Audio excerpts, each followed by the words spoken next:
The Australian Jewish community, and well, to be honest, plenty of others, have reacted with outrage following news that a Sydney mosque is planning to commemorate the deaths of 3 Hezbollah fighters killed by the Israeli army. For more, I'm joined by Shadow Home Affairs Minister James Patterson. James, thank you so much for your time. Really appreciate it. Should the Hezbollah fighters be recognised in a Sydney mosque? It's great to be with you, Erin. Look, I do understand that Australian Palestinians and their supporters are concerned and anxious about their friends and family in the Gaza Strip and elsewhere. But let's be really clear about this. It is utterly unacceptable and potentially unlawful to celebrate any terrorist or terrorist organisation. Both Hamas and Hezbollah are listed in their entirety as terrorist organisations, thanks to a decision taken by the previous government. And while rhetorical support probably wouldn't meet the legal threshold alone for engaging in support of a terrorist organisation, anything which amounts to in any way material support, including encouraging people to go and fight, recruiting them in any way, fundraising for them or supporting them in a material way, could fall afoul of the criminal code, and there are very serious penalties for that. Pressure continues to build for Anthony Albanese to visit Israel on his way to the United States. Now today, late this afternoon, the PM definitively ruling it out. Take a listen.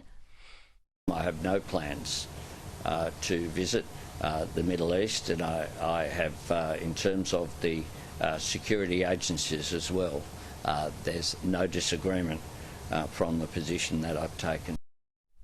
Now, you'll remember, James, he did this with Ukraine as well for security reasons and then ended up visiting Ukraine. Do you think that might happen here with Israel? And if it doesn't, is it the wrong move? Well, I really hope the Prime Minister is able to visit Israel. The US President has done so, the UK Prime Minister has done so, the German Chancellor has done so. Israel is a very close friend and ally of Australia, and it would be appropriate for him to go there. And we have real interests in the region, in particular in making sure that this conflict doesn't escalate and doesn't widen, and that Hezbollah and Iran don't enter into this fight. So there's very good reason for him to go. I'd be disappointed if he doesn't even make an effort to go.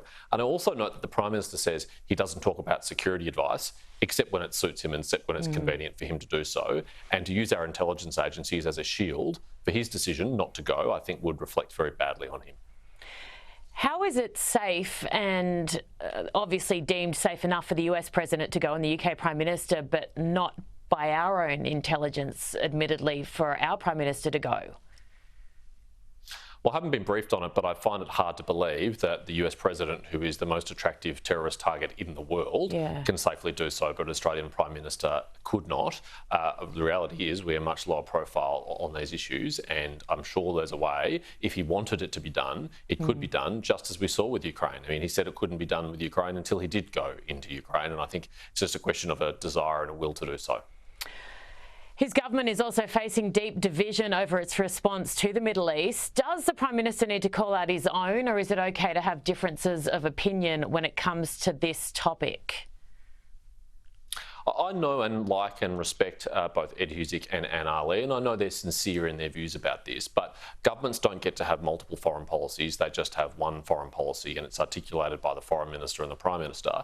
And any member of the Cabinet or the Ministry who doesn't support the foreign policy of the Australian Government obviously is in a very difficult position with their continued membership of the Cabinet. You don't get to freelance on something as sensitive and important as this. You have to support the government's policy, and if you can't support the government's policy, well, the tradition in the Westminster system is that you should resign from the Cabinet. So I really do hope that the Albanese government is able to get on one page when it comes to this. We can't afford to have people running their own lines on foreign policy here and there. It's going to be difficult for him to manage on a state level as well. Chris Minns has the same issue, so I think it will only continue and get increasingly difficult for them. James, thank you so much for your time. Really appreciate it. Thanks, Erin.